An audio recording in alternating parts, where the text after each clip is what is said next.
Magandang araw mga kapuso. Ito po ang mga ganap na dapat po natin abangan mamaya dito lamang po sa Lilat Matias, Attorney at Law. Nung makita nga ni Attorney Renan si Ramir ay agad niyang sinabi dito kay Patricia at nagkaroon nga ng pagkakataon ang dalawa upang itago ang kanilang pagkikita.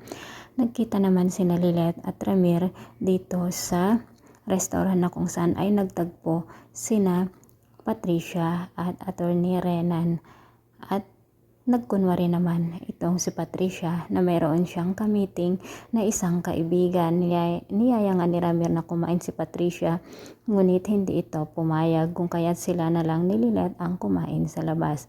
Naikwento naman ni Lilet kay Tinang ang pagdududa niya dito kay Attorney Renan mga kapuso at sinabi nga ni Ses na kung ganon ang kanyang nararamdaman ay kailangan alamin niya o pagmatsyagan niya si Attorney Renan. Samantala, hindi na nga siguro makatiis ang girlfriend ni Attorney Renan dito sa plano ng kanyang nobyo.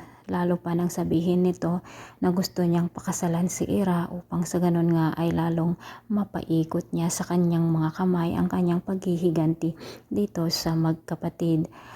At mga kapuso, sa gagawing ito ni Renan, iisipin ng babae na sigurado magiging kerida na lamang siya at sumang-ayon kaya siya dito sa plano ng kanyang nobyo mga kapuso.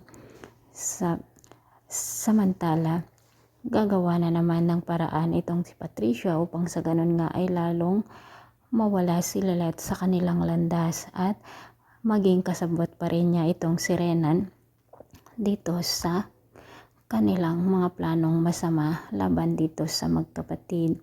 Mga kapuso, sa pagkawala ni Mang Karol, lalong hindi malalaman ng magkapatid na paghihiganti lang pala ang balak ni Attorney Renan sa kanila dahil sa pagkamatay ng kanyang nanay na ang sinisisi nito ay walang iba kundi si Meredith at si Mang Kanor. So abangan po natin ang mga kapanapanabik pangganap dito lamang po sa Lilet Matias. Maraming salamat po. Bye-bye.